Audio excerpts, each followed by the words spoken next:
Space Connect podcast. Stories, opinion, and insights on the key factors shaping the development of Australia's space industry and how you can connect your business with this emerging sector. Welcome back to the Space Connect podcast. You've got senior journalist Robert Dougherty, and we've got a guest here from Saber Astronautics, its Chief Executive Officer, Dr. Jason Held. We welcome you to the podcast. Thanks very much for coming. Thank you. This is awesome. Dr. Held is a former U.S. Army major with U.S. Stratcom, has served in the U.S. Army Space Command, the Space and Missile Defense Command Battle Lab, and has written flight software for Hubble and also testing for the International Space Station. He's lectured for the International Space University, UNSW, the German IRS Space Station Design Workshop, led a research expedition team into the Canadian Arctic for an analog Mars research base, founded multiple technology initiatives and the UCID Space Engineering Laboratory. And after all that, he's also designed the Australian Space Agency, helped design the Australian Space Agency in 2016, and it was later established in 2019. More recently, he's been speaking at the 19th Australian Space Forum in Adelaide last week. So it's a lot. There's a big career there. There's a lot of space technology, and I can appreciate as well, there's a lot of changeover with military application as well. Yeah, it's a lot of dual use, for sure. It's a lot of dual use. And looking back on it, I mean, you basically read off about 30 years of life, if you think about it. But everybody gets into this game because we want to be Jedis like our fathers, kind of thing. We all want to get into space and go to the moon and Mars and things. That's the motivation. And we end up doing where life takes us. And I was a military guy. They founded Space Command while I was stationed in Korea.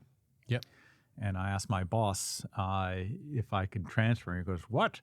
You're going to space? You're in the artillery. This is the ground for the." They all sound like that. They all sound like that. Yeah. All trying to be like Jack Nicholson, if you know. There's no artillery in space. There's no artillery. Well, there is now. Yeah. But that was so. I resigned my commission and moved to Colorado. Started a space career there. That was a whole Hubble and ISS, because getting a job in the space industry in a place with a lot of space companies actually not as hard as it sounds. And then September 11th happened, and I got pulled back into the military. But this time with Space Command, because I had the civilian experience thrown into wartime kind of with a mix, and you're applying both together. So that's kind of how it happened. One of the other passions you've got is obviously fencing and saber as well. And we do have, viewers will notice we've got a copy of the card game Swordplay here, generously provided by Swordplay creators Kyle and Joel for the podcast. And we're going to be playing a couple of games of Swordplay. We'll see how we go. Yeah. Obviously, we're newbies, but Swordplay fencing, and I expect some of maybe that fencing skill to come into play here, Jason. I don't know. We did the test round. You kicked my ass. So we'll see how it goes. So I'm good at fencing. I'm not good at poker, right? So we'll see how it goes. Yeah. So we'll as we talk, we'll be discussing space and playing a bit of fencing. Just on that as well, from what I understand, Saber was started through that history of fencing. Is that right? Where did that come from? That's right. So I was a competitive fencer since the age of 12. I was actually on the U.S. military team when I was a younger, less silver in the hair. And then I came to Australia when I started my graduate degree at UCID. I stopped competing and started coaching. And then when I started Saber Astronautics, it was why do we call it Saber? And had all these kind of names for the company, what I wanted it to be. And my wife actually came up with the name. She was also a fencer at UCID. We met at UCID. This is the history, right? And she was like, just call it something that you love, because if you're going to start a company, you're going to be with it for a while. Might as well call it something that has an emotional value to you. So Saber Astronautics sounded corny when she first told me. I was like, that'll never stick. She's like, give it a cutting edge. Cutting edge. That was our tagline. That's the cutting edge, space. Yeah. But despite the corniness, it really kind of meant a lot. To be fair, there's a lot of satellite this and space that, and the technology this. Yeah. So I feel like it's a good choice. It fits well. It worked. It worked pretty well actually. In retrospect, yeah. We'll see if it'll help you now. Oh. So let's start off. We've got to pick up 5 cards, I believe. Just random, just top at the top. Yeah, I'll just give it a bit of a shuffle and then 5. Okay. Ooh. And See, I have no poker face. Whoa, wow. I can't believe how good these are. Yeah, It's amazing. And so we each play, under sword play, we each play a card and then see how it resolves. All right. And a count of 3. 1, 2, 3. Bam. Retreat. Right away. So I think that's me. I'm under stress. I'll just borrow the instruction manual there. Yeah. Because as I say, we are newbies to this. We are newbies. So you got these 3 buttons on the left. So I'm off balance. So I've got to discard a card face up, which is bad news for me. Gotcha. Just on that as well, we've had recently the government statement on space. Yeah. Has been a big thing in space industry recently. What are some of your thoughts on that? I mean, I know. Talk about off balance. Let's talk about the government. Oh yeah. Well, all right. Yeah. putting Honestly, us back on balance. No. Yeah. I mean, teasing aside, it's very common for us in the industry to be very critical of government in general, or drawing a card too. Okay. Yeah, the statement on space is important in the sense that we want government talking about the industry because the industry is moving, and very often when you talk to members of parliament, a lot of them are only really kind of peripherally aware of what's going on. Yeah. So you talk about how much money is in the industry and how quickly it's growing, and that's starting to kind of take place. Like globally, it's a $620 billion market that's tripling in the next 10 years. The Australian story is we're a $4 billion market consistently, $4 billion every year, but a lot of that is produced off of import from overseas companies. Okay. So knowing you've talked to a lot of us over the last couple of years, you could see this growth in Australia. You could see a lot of companies, big and small, working here. A lot of innovation, and we're top 10 in the world for innovation, which is another kind of thing. We're top 10 in the world for innovation, but only $4 billion a year in producing products. I wonder how much of that is government funding as well. That $4 billion as well. Well, I mean, it's this. It's a small. I framed that as a government need. Yeah. Okay. So this is $4 billion we're already spending on stuff, including downstream like Earth observation and imagery, and also big programs like you'll have every couple of years another JP come out where there's a major procurement. But the biggest growth within that has recently been civil side, and VC investments have rolled into Australia. Companies, not just Saber, but others, have successfully bootstrapped products and sold them to different parts of the ecosystem. And the government aspect of that is so focused on importing tech from overseas that it's kind of like they have to refresh their thinking. And you could tell they're trying to do that, and this is the first step of them actually talking about doing that. That's kind of where it's at. That I mean, I recall that the focus areas they've got for the new statement on space are trusted space systems, so space monitoring, Earth observation, space flight ecosystem. That's launch facilities and launch space platforms, so satellites, and that would be, I guess, space monitoring as well. Microgravity is a bit of an interesting one. You don't see that often in industry, I don't think. And then exploration technologies. And when I look at it in terms of what we see in industry now, obviously exploration, we see rover and the lunar exploration that's happening into the future. Space flight, we see recent launches from, say, Gilmore and Sunburnt Space and a few other rocket launches. And then on the Earth observation, we see the dual use side of things, the military and I guess civilian approach that you guys are involved in as well with US Space Force and things like that. Is that right? Is that the right read on where you see the priorities happening?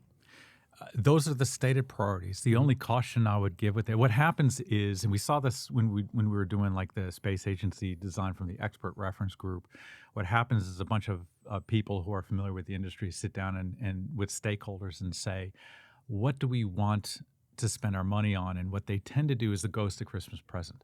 Like, here's what we're currently winning at. Here's what we're kind of focus on your wins is kind of what people generally do. Which is why those categories have changed over the years, because you've seen wins in microgravity, and you wouldn't have seen it a lot of it in the news so much. But I kind of the caution there is, if you focus on what you're currently doing, you never grow. Okay, but what I like about the statement is the addition of microgravity, because there's an opportunity there. That it's a forward-looking thing. Yeah. The other thing we got to be aware of is if you put something on that piece of paper, then what happens is you have this wave across government where at the acquisition level, maybe that's the wrong term, but at different levels where people are deciding what to spend money on, they will look back at that statement and be like, okay, well, wait a second, we should be awarding grants and projects and stuff to companies that are doing in these categories. So on one hand, you want to support those categories because this is a government stated interest. Yeah. But on the other hand, you want to have an open door for innovation which can move the needle next year or in 5 years. And if you think about commercially our peer competitors in the space industry, like our geopolitical competitors would be like the Chinese or the Russians, the AUKUS type of competitors. The opposite pole. Yeah. But the commercial competitors are very different. Commercial competitors are the United States of America, people with accents like mine. Our own allies or it technological. Would be because we cannot sell products into the Chinese market. Chinese can't sell products into ours. So we are by default protected, unlike this next card we're going to do. Oh, right. That's a big call. That's a big. You think you're going to hit there? Bang!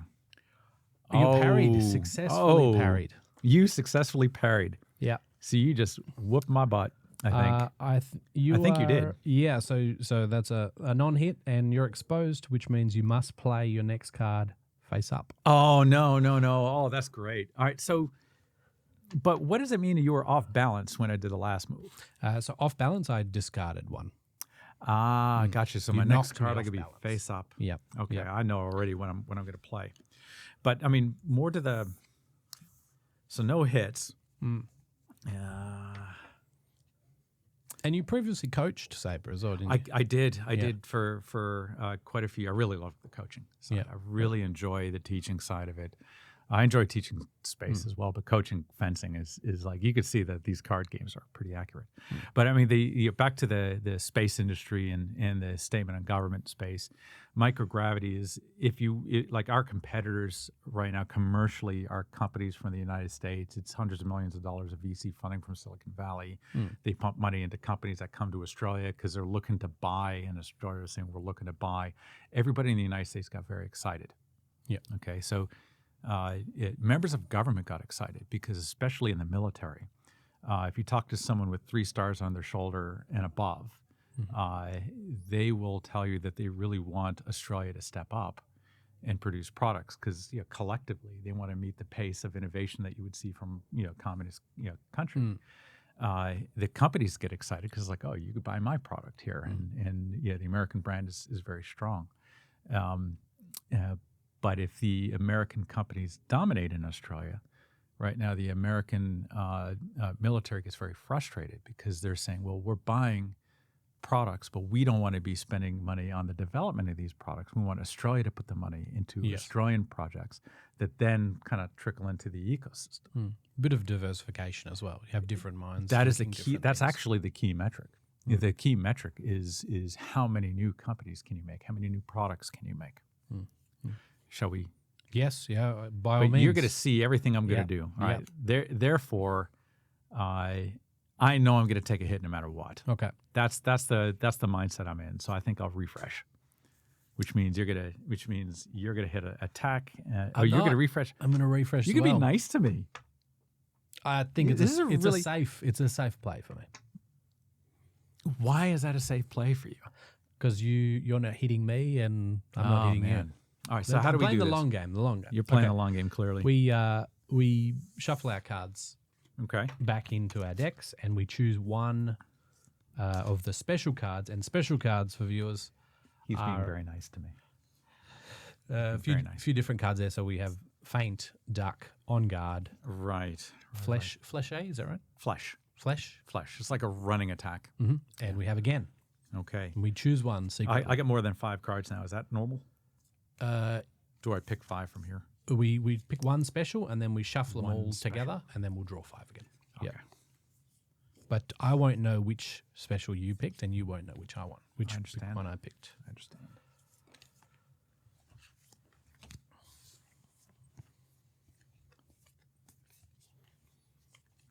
So far it's 0-all. No one's been stabbed. Shocking. Yeah. Shocking. Yep. On the side of I guess expectations as well, that's something that's been raised by the Assistant Minister for Science. This was raised with the statement on space by that minister, Dr. Andrew Shelton, and there was a statement of expectations released for the Australian Space Agency. So those expectations were to lead and coordinate space policy, shape and grow Australian space capability, lead international civil space partnerships to create opportunities, promote a responsible, safe space sector through guidance and regulation, advance understanding of the contribution of space to a productive, resilient and sustainable Australia, and inspire generation of science, technology, engineering and mathematics workforce through space. So there's some expectations around what the space agency has to do there. What I guess interactions have you had with the Australian Space Agency? Obviously you were one of the guiding sort of principles for that in 2016. Yeah. But is this change needed, or is it kind of more of what the agency's already been doing since 2019? Well, the agency is evolving as well, Yeah. And the government's view of the agency is evolving, and we don't know where it's going to end up yet. And remember, 2015, 2016 was a very different time. We as in Australia was producing 30 new space companies every year. Wow. So the metric that we were promoting to say, all right, space agency is justified, was that metric and the number of jobs that you could have after that. The agency's done a pretty good job, I think, in terms of promoting space in Australia, encouraging the public. The public wants space. So, one of the final kind of dominoes to fall, saying the trigger saying we're going to have this thing, was a poll, a bipartisan poll. 70% of the public wanted a space agency, not necessarily knew what they wanted that agency to do. Okay, so are we going to make a hit? And we can. Yeah, sure. But the question is, are they doing a good job? The things that I like that they did. I like that they created they created a very good innovation program centered around the strength of startup ecosystem. We were the second fastest growing startup ecosystem in the space industry. That's fast. Yeah. We're both doing the same wow, thing. That's a now our minds are kind of like, Yeah. So, all right. So nothing to do here. Just Nope. pick another card. Yeah. We negated each other. We negated each other. Yeah. This is special. Maybe this guy. So they had this innovation program that had some money into it that helped out the startups, because startup funding in Australia is kind of an inverted pyramid. It's very different from Silicon Valley. Like, we're the second fastest in the world. Right. We were not as fast as Silicon Valley, but we were faster than London and the Oxford area and the Harwell area is really well done. Faster than Tel Aviv was another kind of like hub, globally. That's interesting. Yeah, faster than Berlin. Yeah. It's you wouldn't expect it. Right? Yeah.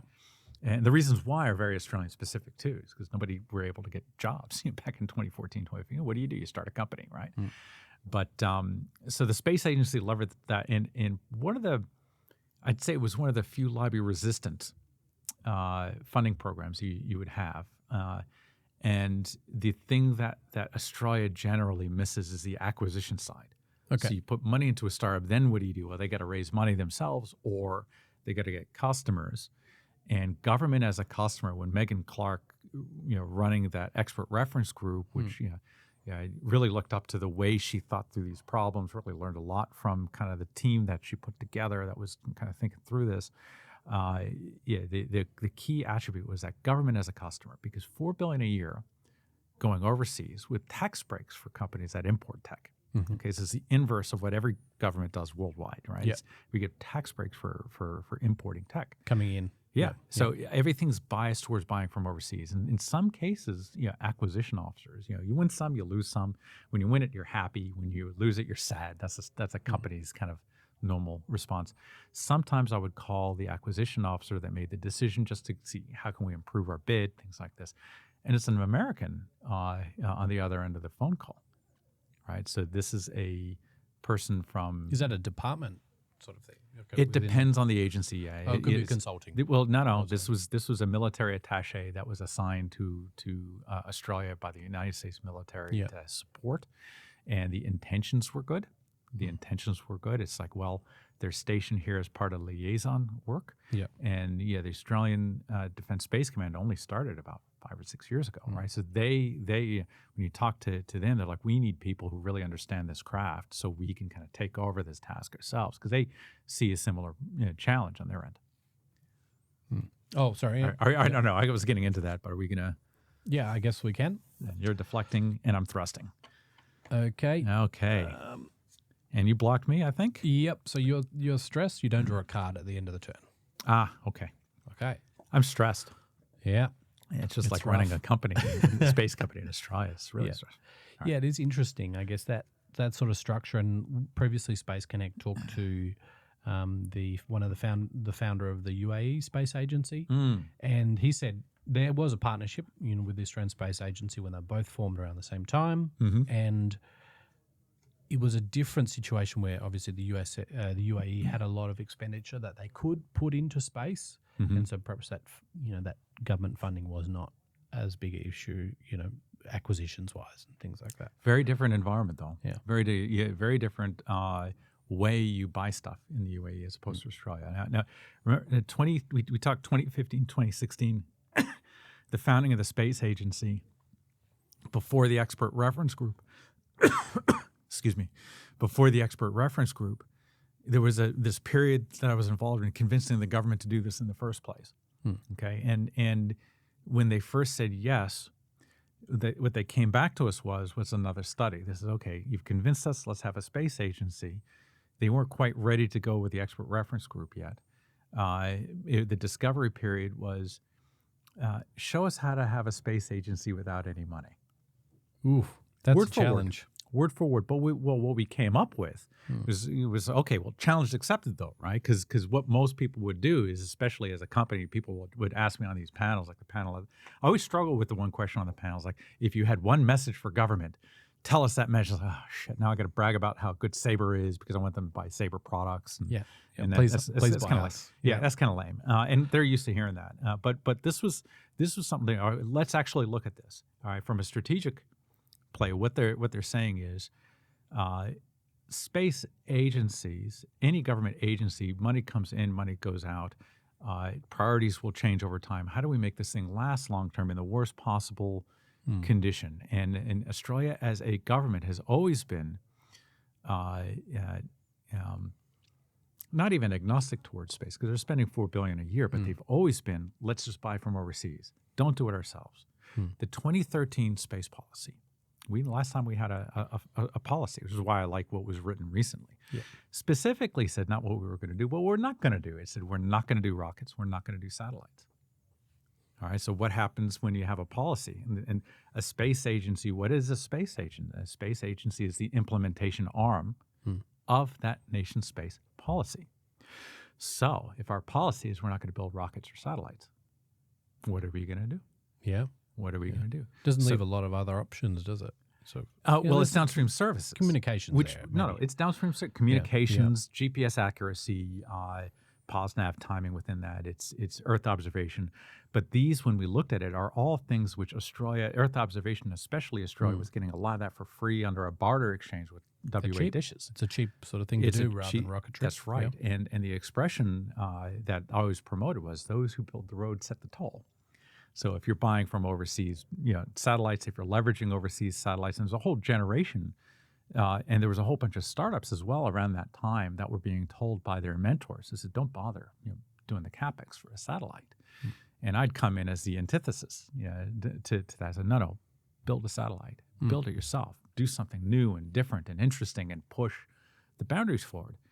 And nowadays it's very different. This is why you're asking about the conditions now. What I really like about what's happening now is it's not just Gilmore. There's what is the name of the company you mentioned? Sunburn. I think Sunburn out of New South Wales as well. Right? Yes, yeah. Right. So you got two credible rocket plays. One with a large amount of funding had made a lot of progress, Another which is starting out. But 10 years ago, you wouldn't even considered to do a rocket company. It sounds like it was a risk at that point to even sort of consider that as an option. It was a reputational risk.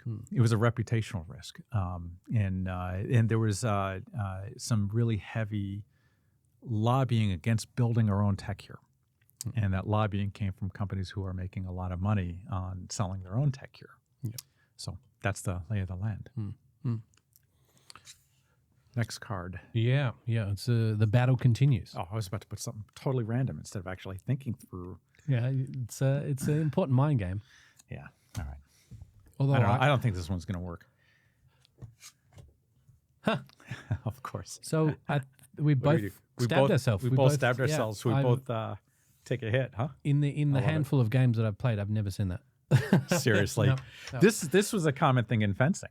It's a common thing in saber fencing. People would ready, go, boom, hit each other at the same time. Ready, go, boom, hit each other at the same time. Whole bunch of rules now about how do you actually. Yeah, I was tempted to play. Is it done to the microseconds? It is now. It is now. Yeah, there's a timing of the machines. But there's this thing that you used to do when I was teaching. I was like, you come forward really aggressively, and then you stop, let him miss, and then you attack. I'm trying to do that against you, but I don't think that translates in the cards as well. That's really cool. All right. I'm surprised that happened, though. Yeah, very surprised. What, this happened? Yeah, they have not. It's what are the chances? And we've almost sort of mirrored the way all the way down. This is a lot like an actual fencing match. Actually, this is actually really well made. It's really well made. In terms of the space agency, they're looking at doing some targeted consultation with industry, academia, and government stakeholders towards the end of the year. So we're expecting a release of that growth path at the end of the year. What are you thinking we'll see out of that sort of consultation? I don't know, but I like the fact that, because I mentioned the innovation program, they had that innovation program's no longer funded. That's a shame. I hope that comes back. But they have a tender panel now, which I think is the most. It's got the highest potential of what they've done to really succeed for Australia, because one of the biggest barriers to entry for a lot of these companies is the Australian tender panel system, which is designed to have companies which have proven capability, and you do a lot of work to get on the tender panel, and then it allows government to more quickly select within a pool of kind of pre-approved. Yeah. Saber's been in business now 18 years, and even though we've deployed tech into U.S. Space Force's ecosystem through Top Secret, we're the protect and defend for every single Combat Command Delta in Space Force, right? This is the business pitch part of the podcast. Sorry. I mean, no, but this is in context too, because this is kind of where Saber is got people there, people here, slightly different products. The U.S. team focuses on military more so than civil, and here is vice versa. But it's the acquisitions now. How do you change that? And what are the real problems that one of the things you're always told in Australia is you can't do it. And everybody believes that. It's a mentality that people have been struggling with. New companies come in and say, well, we can't sell to defense. It's too hard. Yeah. So let's not do that. And we went in saying, all right, let's do that anyways. And the blocker is there's a lot of blockers around that we can't language, more so than the actual practical technical bit. So when I'm saying these, it's a humble brag. I get that. It's not. I feel dirty when I do that, right? I'm proud of what we've done, but I don't want to actually tell everybody every 5 minutes. Sounds like a corporate risk to say, we can do this when there's a track history of, blockers. There's yes, but also advertising that you're going to do that means you create competitors that are much larger than yourselves, hundreds of thousands of people per competitor going into this. But also when I say that the language of we can't do this, the argument goes very deep from people who've never tried it before, but people who've been around people who tried it before. So who are these people? Members of parliament. Okay, because they'll talk to the military and say, hey, we got all this innovation. Why don't we just buy from local market? And then someone says, well, it's really hard to do. You got to be very careful. And that word, got to be very careful, is a nice trigger phrase for people to say, okay, let me stop doing anything. And when we did this in the United States, the U.S. And U.S. Space Force, by the way, has a very different acquisition system than the Army, than the Navy, than the so on and so forth. It Separate, really is quite special. They focus on this from their founding, and that was in our favor. But it shows a very different story. So if we can sell into those places there, and we passed all the barriers there, why are the barriers in Australia worse? And the answer is technically they're not worse. Technically they're identical, or in some ways less strict. Technically, because some systems might not be as robustly in place. I imagine as well, sort of the ITAR and secrecy. The secrecy level would be about the same if it's on AUKUS. Similar levels. Well, I mean, higher in the US. the ITAR agreement. So it's in a way, yes, we signed the ITAR agreement with the United States. Okay, which for Saber means some of our code we can use here that we weren't allowed to before, in a controlled fashion. We still have to be very careful with that, but it's not unachievable by an SME like us. It's just something that you manage. But it's the deployment, it's the actual putting of that card on the table. Like, this is the server where the military service is, and we could put code in the U.S. Space Force's server at a top secret level. There is no real barrier to entry on the Australian level other than our own kind of hesitation to do it. It's an emotional thing, but it's a competitive thing as well. On that, let's keep going. You want to keep going? Yeah. You really want to kick my butt, don't you? Nope. Okay, wait a second. Which deck am I using? This deck. Okay. All right, it's about time. Bring out the big guns. Bring out the big guns. We both did specials. We are aligned. What is this again? I know what a feint is. You're trying to pretend you're going to hit one place, you're going to hit another. What is this again card? I don't understand. So I'm playing a lunge again. The last card you played, you're playing a lunge, which means I am doing a feint. I have no idea what to do with this. One. I think you're putting me off balance here. I think that's what's happening. Little boot symbol. Yeah. So I'm discarding a card face up, and we keep going. Right. We're running out of cards as well. What happens when you run out? Your score is your score. The game is over. You lose at that point. That's great. Make sure you pick up a card. Gotta pick a card. Gotcha. Okay. Now is the time. Ready? Yep. Now is the time. Go over the kill. Of course you're gonna do a refresh. It means I hit you. Yes. Yeah. Finally. I'm on 2 hits. Finally, a clean hit. Well done. I can't believe. You've done well there. So do I keep these cards here? You do. I keep these cards here. Okay. But you get to refresh. Yes, that's right. I think this podcast is as much about the sport of fencing as it is anything else. Well, I think that's can only be a good thing. I think so. All right, I'll draw 5 cards again. I understand as well. Earlier this year, we had Saber Commander was released as well. Yeah. So just run me through that as well. That's a operations platform for satellite command and control. So we founded it. We founded in 2007. First thing we did was doing machine learning diagnostics for satellites, and we released that in 2012. We started building a operations software called the Predictive Ground Station Interface, affectionately called PIGGY. Because I got tired of Greek god names and spaceflight software. The Thor, Atlas. Who came up with that? Was that me? My staff hated it. They were like, "Why are you calling it? I want to call it some Greek god name." And I'm not doing that. It's going to be farm animals. Just having fun. But the truth is, PIGGY was video game graphics on the front end, making it easy to control a satellite. This is kind of how the U.S. military kind of warmed up to us as well, because it solved some things that they were looking for. And Saber Commander is the next version of that that's looking at constellations. So we're doing constellation control. Okay. Because everyone's doing 100 satellites, 1,000 satellites, things like that. Yeah. So. And I noticed as well within the space statement on space as well, they're talking about that sort of sustainability of space as well being an issue. And obviously there's issues around space debris and things like that as well. So that's something they're looking at into the future. Yep. So you're feinting and I'm retreating. So what does that mean? I think nothing happens there, to be honest. Yeah. Just like in real life. Yeah.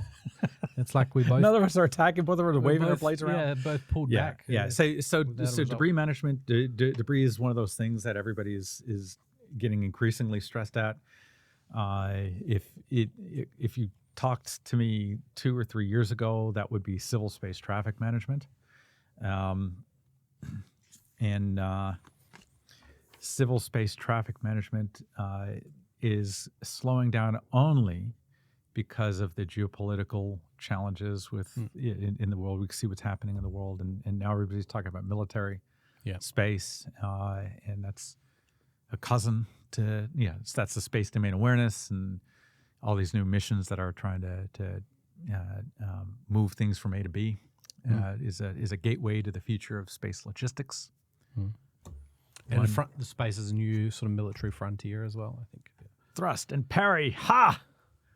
Now we're working. I must choose and reveal my card first next round. Okay. But Big no advantage. no points. No points. Okay, good. I'm going to run out of cards, I think. I think you might beat me off of card ownership. I'm going to see how we go. Okay. I'm going to go with a sweep. You're going to go with a sweep. Nice, safe sweep. Nice, safe sweep. Okay, so you're going low, which means I need to deflect. You've got upper hand as well again, so I have to play the next card up, face up as well. This is not looking so good, actually. Now, I'm out of normal cards, so I get a special, or do I just leave it alone? You're going to keep going with your cards. I got to keep going. So you're going to beat me just by me running out of cards. You're going to exhaust me. As long I'm going to as get exhausted. Eventually, I think what will happen is you'll have to be forced to play a refresh, and then you'll refresh your cards. Okay. But if somehow that would happen, say you discarded a card, then yeah, you would probably lose at that point. All right, let's see what you got. All right, let's see. What do I think? I think maybe this one. You're going to thrust. In preparation for that refresh that I think is going to come out. You're gonna work me to the very last. Yeah. All right. So I'm gonna no, I'm not gonna do that. I'm gonna thrust as well. So double hit. Okay. So nothing happens. Nothing happens. We just draw. Might go for. No, you don't have to show me anything this time. No, that's true. Yeah, that's true. Right.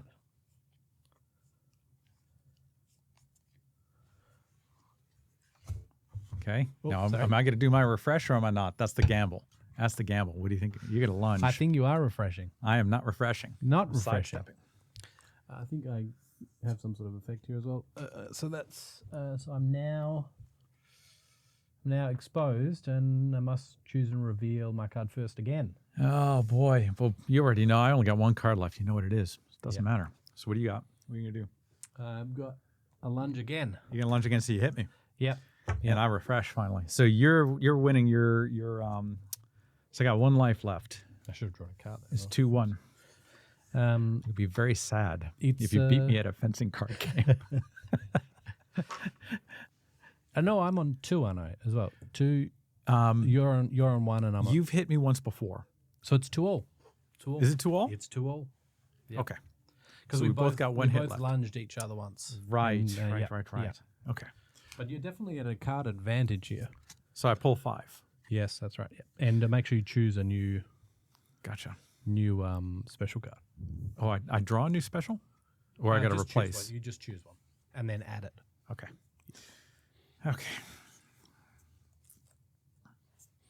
This is probably one of the more. I'd say this is going to be one of the more interesting space podcasts you've been on. Surely. This is by far the most dynamic space. It's multifaceted. Yeah. I have to think through what card I'm going to play while you're giving me space questions about government. I love it. I am a little bit worried that I'm going to lose our first game of Swordplay on Space Connect, and then you'll be the inaugural winner. I don't know, man. I don't know. I mean, considering how badly you beat me in the practice run. We should have recorded that. Should have recorded that, man. But I swear, I was winning before. No, I'll attest to it. I got caned. All right. So you got 5? I got 5. Yep. I draw 5. I've got draw to 5, and we're good to go again. Okay. If sort of you might be able to work out what I'm going to play as well, depending on what's coming. I got out no already. idea. My brain is fried. I think we But should at this point, it's anyone's game, really. It's Okay. it's whoever gets the next strike. Okay, I lunged, you deflected. You are stressed, so you do not draw a card at the end of the round. Gotcha. Okay. I draw my last card from the pile.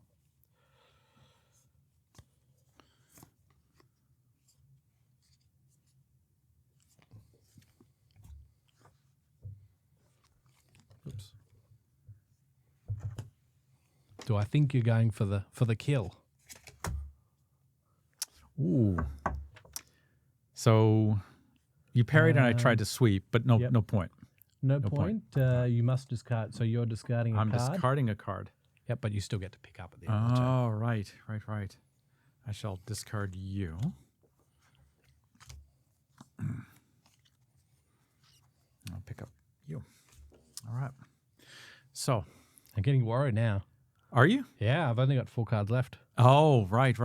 That means you've got a refresh in there somewhere. Yeah. But if I get hit while playing it, I'll lose. That's very true. I feel like the podcast is all naturally winding down to this sort of moment where I get spiked. I'm going to faint, and you're going to retreat. That's the same thing where neither of us are doing much of anything. No, but in this case, I played a block. On my next turn, I think I have to choose and reveal a card. The Gotcha. card I'm playing. Gotcha. Yep.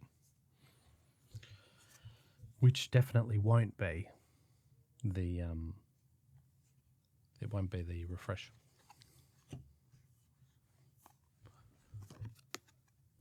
Unless you just lied to me, and this is actually your refresh. This is the refresh. Yeah. No, No, it's not. No, it's just like, you lied about the lie. That's great. So I got deflect. You got sidestep. Nothing happens. Nothing happens. Okay. Ooh, I feel like this is the end game now. This is the end game. Ready? Yep. And go. I'm going for the kill. Refresh. And I'm killed. And you're killed. Congratulations. Thank you, sir. Dr. Held, you are the inaugural champion of the Space Connect sword play. I think you, considering how badly you beat me in the practice run, I think you just gave me this one. I think you just made it easy. Yeah. I can't believe how closely we matched, actually. Yeah, it was a lot of fun. Yeah, it was a lot of fun. Thanks for coming on the podcast. No, it was my pleasure. It was my pleasure. For more info, you can check out spaceconnect.com.au. Check out any of our social media pages on Facebook, Twitter, and LinkedIn as well. We're not on TikTok, so don't check TikTok. But for more information about Saber Astronautics, you can check out their website or see them on Space Connect. Nice. Thanks. That was awesome. That was actually a lot of fun.